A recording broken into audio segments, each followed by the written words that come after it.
ओहद के मार्के को हुए 4 बरस हो चुके थे। खालिद बिन वलीद को आज 4 बरस के बाद वो वक्त कल की तरह याद था। वो अभी मुसलमान नहीं थे। उन्हें यकीन था कि मुसलमानों को अहले कुरैश कुचल कर रख देंगे, लेकिन मुसलमान जिस तरह जाने कुर्बान कर रहे थे उसने खालिद बिन वलीद को परेशान कर दिया था। यूं लगता था जैसे मुसलमान प्यादों से कुरैश के घोड़े भी खौफजदा थे। खालिद ने अपने घोड़े को एड़ लगाई और उस खूरेज मार्के में अबू सुफियान को तलाश करता उस तक पहुंचा। खालिद ने अबू सुफियान से कहा, क्या हम मुसलमानों को फैसला कुन शिकस्त देने के काबिल नहीं रहे? क्या कुरैश की माओं के दूध नाकिस थे कि ये इन मुट्ठी भर मुसलमानों से खौफजदा हुए जा रहे हैं? अबू सुफियान ने कहा, देखो खालिद, जब तक मोहम्मद उनके साथ है और वो जिंदा सलामत है, ये खून का आखिरी कतरा बह जाने तक शिकस्त नहीं खाएंगे। खालिद बिन वलीद ने कहा, तो ये फर्ज मुझे क्यों नहीं सौंप देते? अबू सुफियान ने कहा, नहीं, तुम अपने सवारों के पास जाओ, तुम्हारी कयादत के बगैर वो बिखर जाएंगे। मोहम्मद और उसके साथियों पर हमला करने के लिए मैं प्यादे भेज रहा हूँ। आज मदीना की तरफ जाते हुए खालिद को अफसोस हो रहा था कि अबू सुफियान ने उसके एक अज़्म को कुचल डाला था। रसूल खुदा सल्लल्लाहु अलैहि वसल्लम के कत्ल को वो अपना फर्ज समझता था। वो रसूल खुदा सल्लल्लाहु अलैहि वसल्लम को कत्ल करके अपने सबसे बड़े देवताओं हुबल और उज़ा की खुशनुदी हासिल करना चाहता था। उसने अपने सालार का हुक्म मानना जरूरी समझा और अपने सवार दस्ते की तरफ चला गया। उसे इत्मीनान जरूर था कि रसूल अकरम सल्लल्लाहु अलैहि वसल्लम के साथ अब चंद एक साथी ही रह गए होंगे और आप अलैहिस्सलाम को कत्ल करना अब कोई मुश्किल नहीं होगा और उसके बाद मुसलमान उठने के काबिल नहीं होंगे। खालिद को मैदान जंग की कैफियत बड़ी अच्छी तरह याद थी। उसने जरा बुलंदी से देखा था कि उहद के दामन में दूर दूर तक जमीन खून से लाल हो गई थी। कहीं घोड़े तड़प रहे थे और कहीं खून में नहाए हुए इंसान कर्राह रहे थे। जख्मियों को उठाने का अभी किसी को होश न था।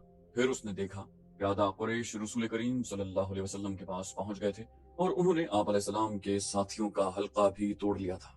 कुरैश के 3 आदमी उतबा बिन अबी वकास, अब्दुल्लाह बिन शहाब और इब्ने कुमा रसूल करीम सल्लल्लाहु अलैहि वसल्लम पर पत्थर बरसाने लगे।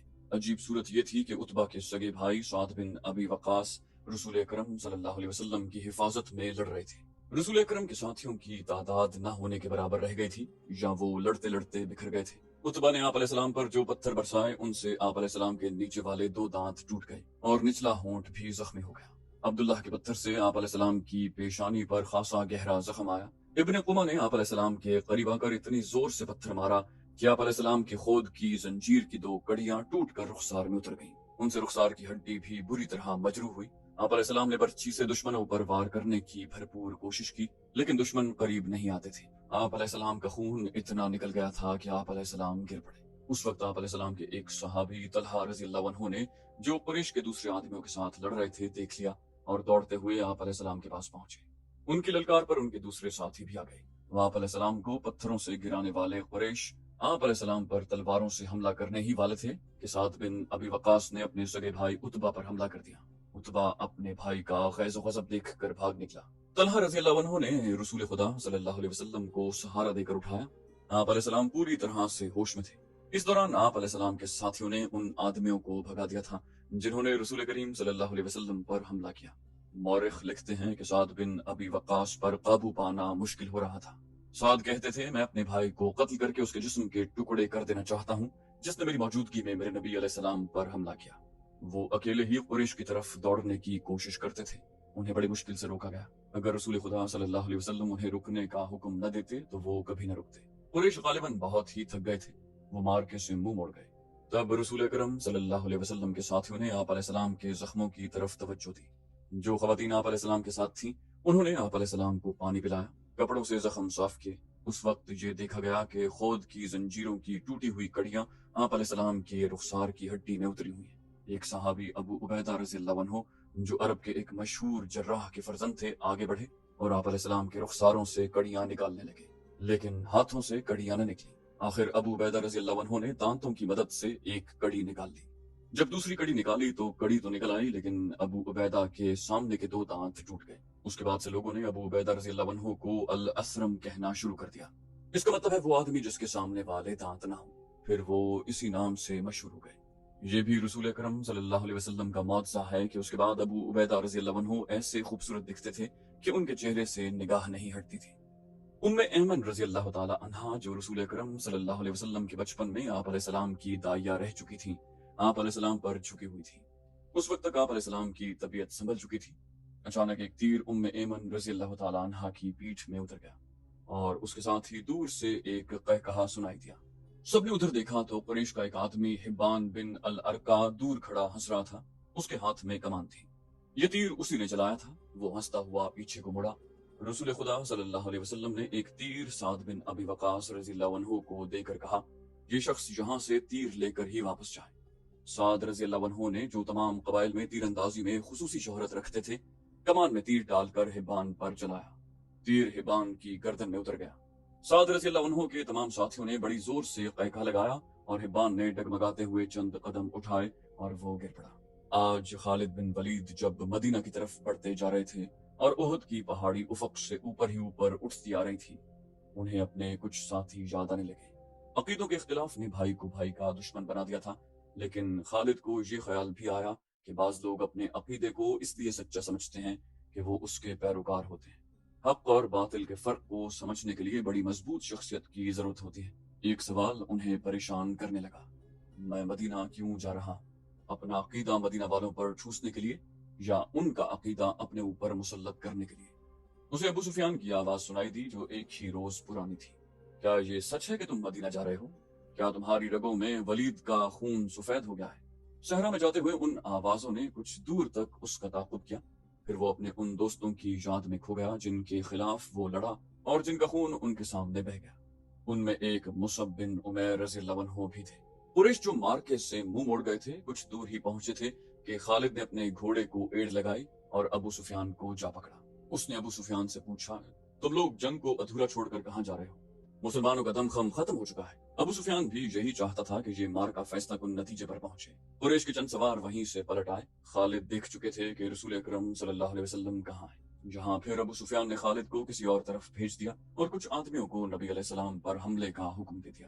اب رسول کریم صلی اللہ علیہ وسلم کے ساتھ کچھ اور مسلمان آن ملے تھے۔ اب پھر ابن قمہ لڑتے ہوئے مسلمانوں کا حلقہ توڑ کر رسول اکرم صلی اللہ علیہ وسلم تک پہنچنے کی کوشش کرنے لگا۔ اس وقت رسول اکرم صلی اللہ علیہ وسلم کے پاس مصعب بن عمیر کھڑے تھے اور عمارہ اپنے قریب پڑے ہوئے 2-3 زخمیوں کو پانی پلا رہی تھی۔ انہوں نے جب قریش کو ایک بار پھر حملے کے لیے آتے دیکھا تو زخمیوں سے ہٹ کر انہوں نے ایک زخمی کی تلوار اٹھا لی اور قریش کے مقابلے میں ڈٹ گئے۔ قریش کا سب سے پہلا سوار جو ان کے قریب آیا اس تک وہ نہیں پہنچ سکتی تھی، اس لیے انہوں نے تلوار سے اس کے گھوڑے پر ایسا وار کیا کہ گھوڑا گر پڑا۔ سوار گھوڑے کے دوسری طرف گرا۔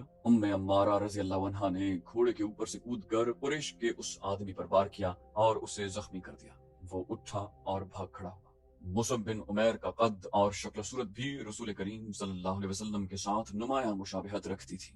ابن قمہ مصعب رضی اللہ عنہ کو رسول خدا سمجھ کر ان پر حملہ آور ہوئے۔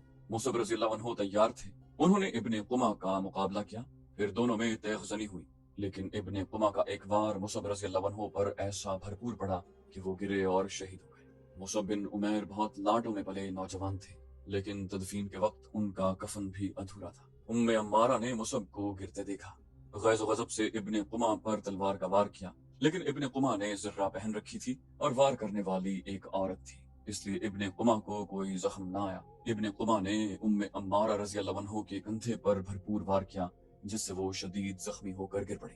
اس وقت رسول کریم صلی اللہ علیہ وسلم جو قریب ہی تھے ابن قمہ کی طرف بڑھے، لیکن ابن قمہ نے پینترا بدل کر آپ علیہ السلام پر ایسا وار کیا جو آپ علیہ السلام کے خود پر پڑا۔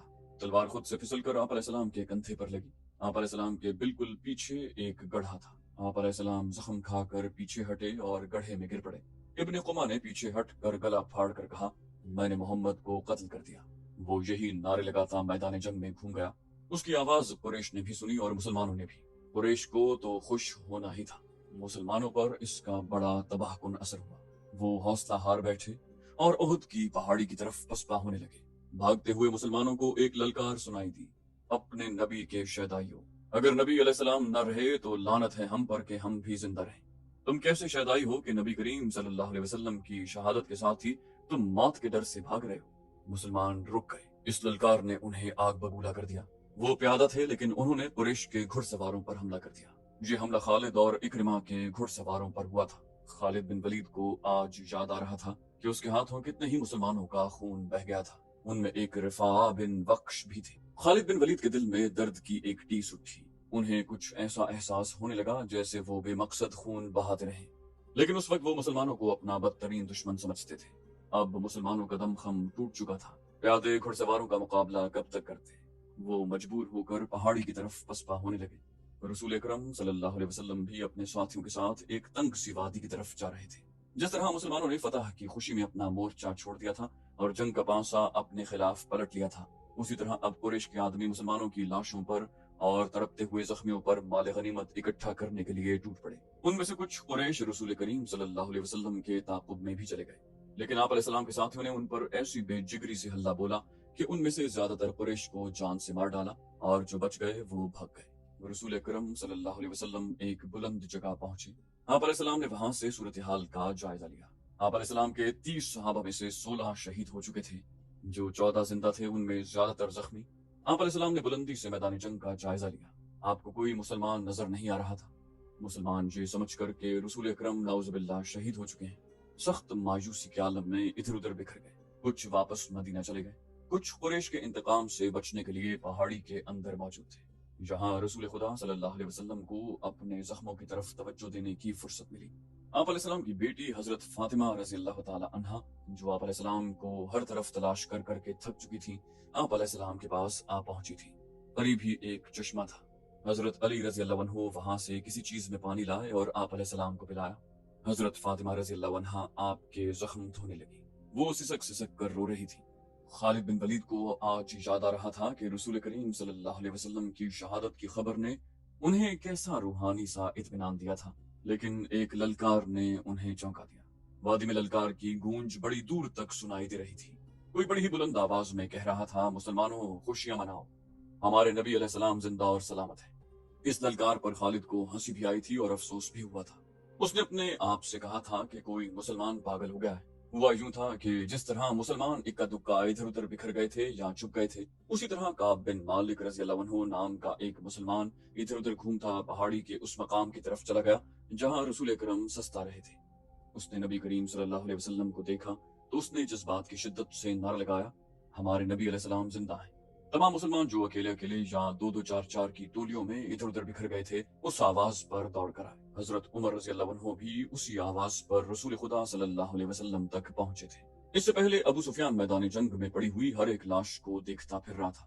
وہ رسول کریم صلی اللہ علیہ وسلم کا جسد مبارک تلاش کر رہا تھا۔ اسے قریش کا جو بھی آدمی ملتا وہ اس سے پوچھتا، تم نے محمد کی لاش نہیں دیکھی؟ اسی تلاش میں خالد بن ولید اس کے سامنے آ گیا۔ ابو سفیان نے پوچھا، خالد تم نے محمد کی لاش نہیں دیکھی؟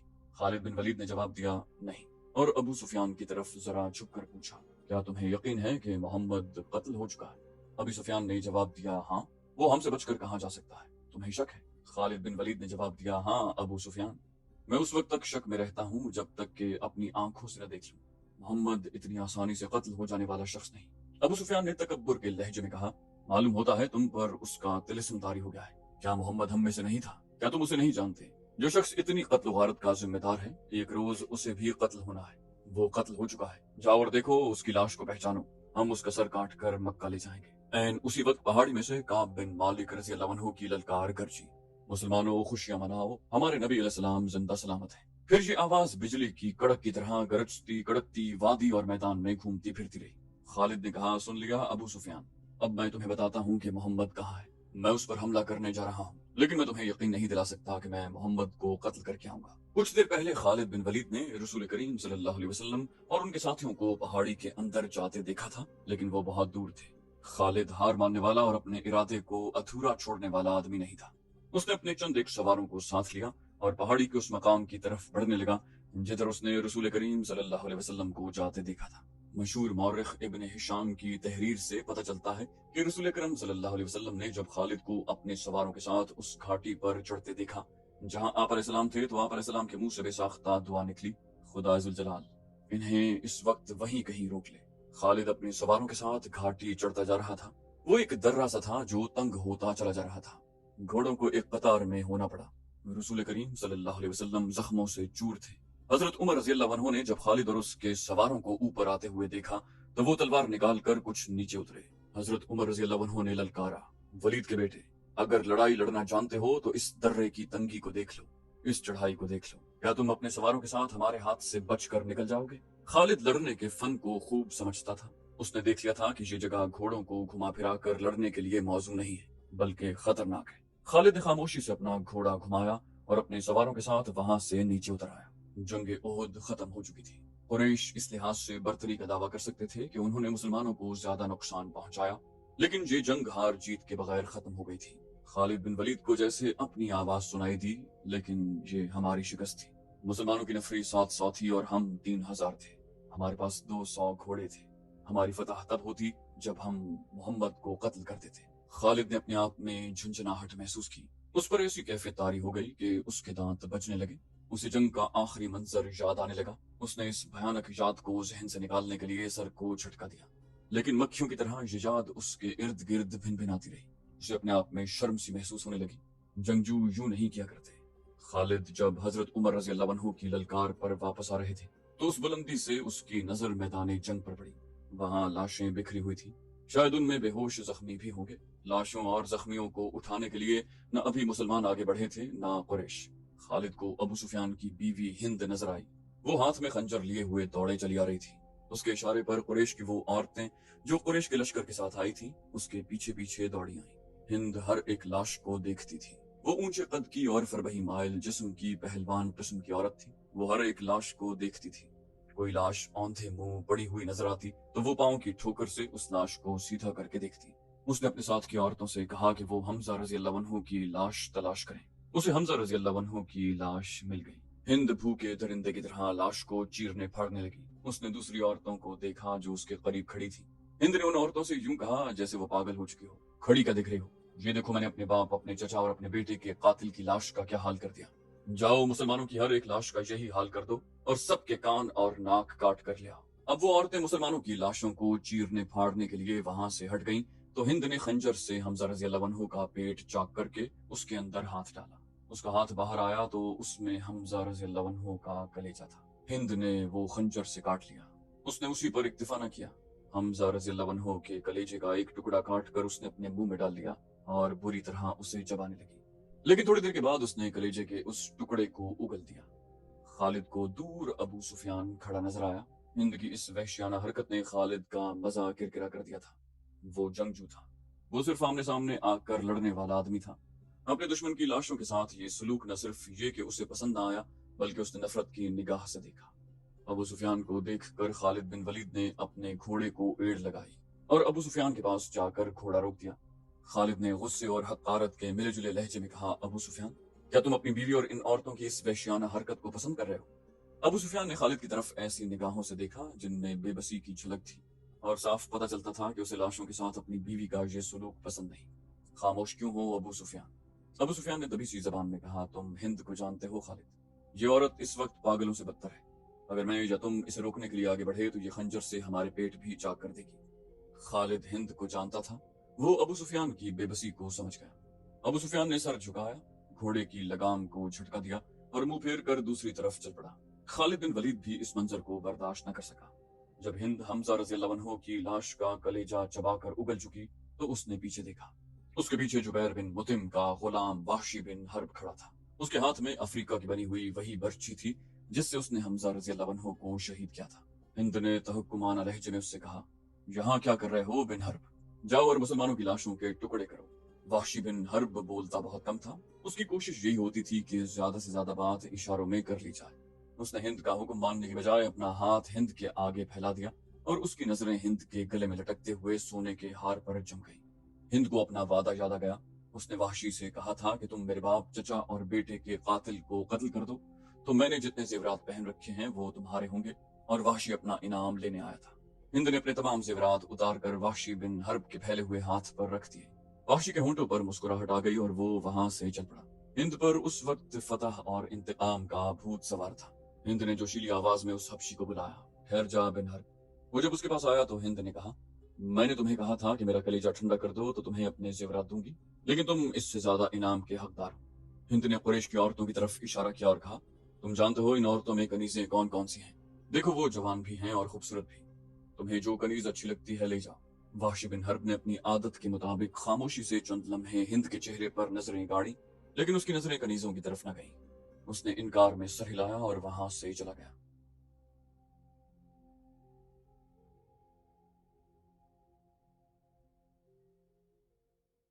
تو دوستو یہ تھی ہماری آج کی ایپیسوڈ. امید کرتے ہیں آپ کو ہماری ایپیسوڈ پسند آئی ہوگی.